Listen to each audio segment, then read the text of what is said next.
আচ্ছা, বাংলাদেশের জন্ম কি আসলেই কেবল একজনের হাতে? একটি বেশ প্রভাবশালী উৎস কিন্তু ঠিক এটাই মনে করে। চলুন আজ তাদের যুক্তির গভীরে গিয়ে দেখি কেন তাদের মতে জাতির পিতা কেবল একজনই হতে পারেন এবং তিনি হলেন শেখ মুজিবুর রহমান।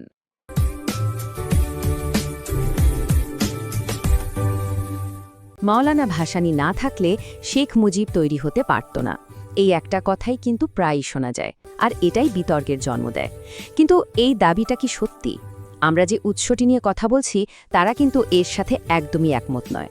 চলুন দেখি তারা ঠিক কিভাবে এই ধারণাটাকে চ্যালেঞ্জ করছে। তাহলে আসল প্রশ্নটা কি? শেখ মুজিব কি অন্যদের কাঁধে ভর করে নেতা হয়েছিলেন, নাকি তিনি ছিলেন স্বয়ম্ভূ?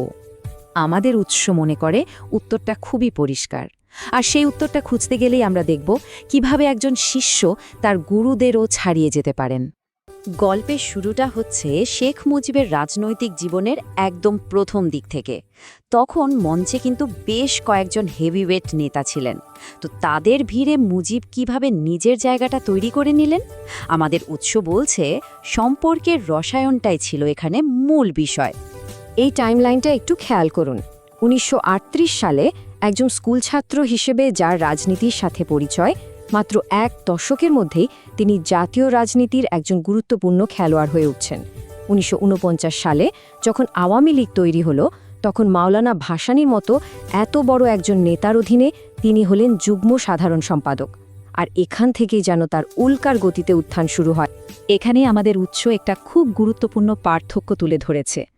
একদিকে মাওলানা ভাসানী, যিনি ছিলেন মূলত একজন দলীয় সহকর্মী, আর অন্যদিকে হোসেন শহীদ সোহরাওয়ার্দী, যাকে উৎসটি সরাসরি মুজিবের রাজনৈতিক গুরু হিসাবে চিহ্নিত করেছে।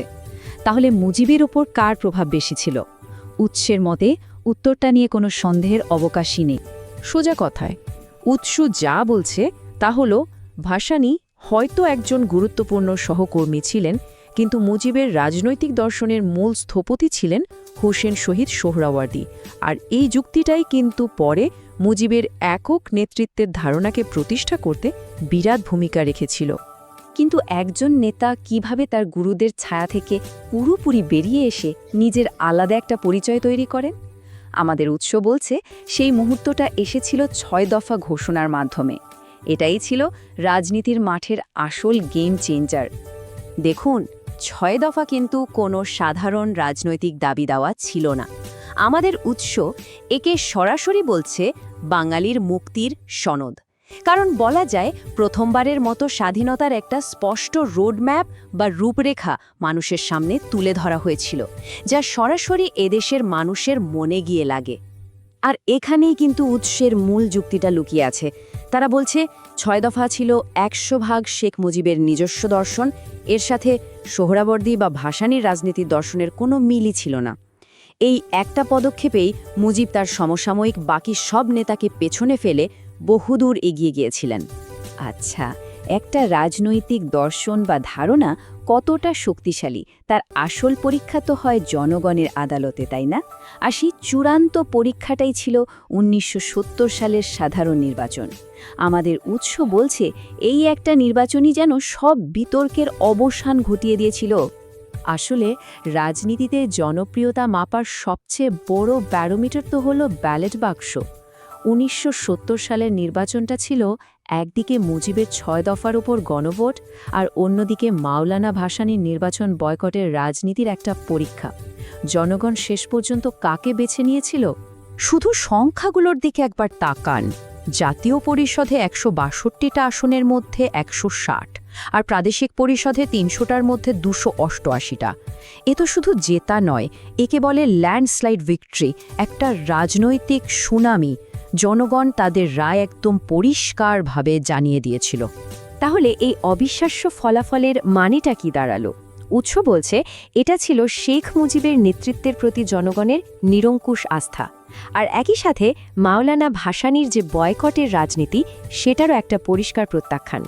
উৎসটির মতে স্বাধীন বাংলাদেশের আসল জন্ম কিন্তু ৭১-এর ২৬শে মার্চ নয়, বরং ৭০-এর এই ব্যালট বক্সেই হয়ে গিয়েছিল। এই নির্বাচনের পর আর কোনো কিন্তু বা যদির জায়গা ছিল না। আমাদের উৎস বলছে ঠিক এখান থেকে শেখ মুজিব শুধুমাত্র একজন নেতা থেকে জাতির পিতা হয়ে ওঠার চূড়ান্ত ধাপে পা রাখেন। উৎসটা বলছে ১৯৭০ সালে নির্বাচনের পর থেকে পুরো দেশটাই যেন শেখ মুজিবের নির্দেশে চলতে শুরু করেছিল। তিনি হয়ে উঠেছিলেন সেই একমাত্র কেন্দ্রবিন্দু যাকে ঘিরে আবর্তিত হচ্ছিল বাঙালির স্বাধীনতার স্বপ্ন আর আকাঙ্ক্ষা। আর এর সবচেয়ে বড় প্রমাণ কোনটা জানেন? মুক্তিযুদ্ধ পরিচালনাকারী প্রবাসী সরকার, মানে মুজিবনগর সরকার। সেই সরকার কিন্তু গঠিত হয়েছিল শুধুমাত্র একজনের নামে, আর তিনি হলেন বঙ্গবন্ধু শেখ মুজিবুর রহমান। এটা পরিষ্কার করে দেয় যে সেই মুহূর্তে তার সমকক্ষ আর কেউ ছিলেন না। উচ্চটি তাদের অবস্থানে এতটাই স্থির যে তারা একটা পর্যায়ে গিয়ে বলছে, বঙ্গবন্ধুর সাথে কাউকে তুলনা করা শুধু হাস্যকর নয়, এটা রাষ্ট্রদ্রোহিতার শামিল। এই একটা বাক্যই আসলে বুঝিয়ে দেয় যে তাদের যুক্তিতে শেখ মুজিব কতটা অদ্বিতীয় এবং অতুলনীয় একজন নেতা ছিলেন। শেষ পর্যন্ত উৎসটি তাদের যুক্তিকে একটা চূড়ান্ত বিন্দুতে নিয়ে আসে। তারা বলছে, যেমন ভারতের জন্য আছেন মহাত্মা গান্ধী, তুরস্কের জন্য কামাল আতাতুর্ক, ঠিক তেমনি বাংলাদেশের জন্মের পেছনেও আছেন একজনই, ভাসানী, সোহরাওয়ার্দী বা অন্য কেউ নন। সেই একক স্থপতি হলেন বঙ্গবন্ধু শেখ মুজিবুর রহমান। আর কি অদ্ভুত ব্যাপার দেখুন, আমরা এই আলোচনাটা শেষ করছি সেই মাওলানা ভাসানীরই একটা কথা দিয়ে। ১৯৭৫ সালে বঙ্গবন্ধুকে সপরিবারে হত্যার মর্মান্তিক খবরটা শোনার পর তিনি কান্নাজড়িত কণ্ঠে বলেছিলেন, সব শেষ হয়ে গেল। এই একটা কথাই হয়তো তাদের দুজনের মধ্যকার জটিল সম্পর্কটা আর বাংলাদেশের ইতিহাসের সবচেয়ে বড় ট্র্যাজেডিটাকে এক নিমিষে তুলে ধরে।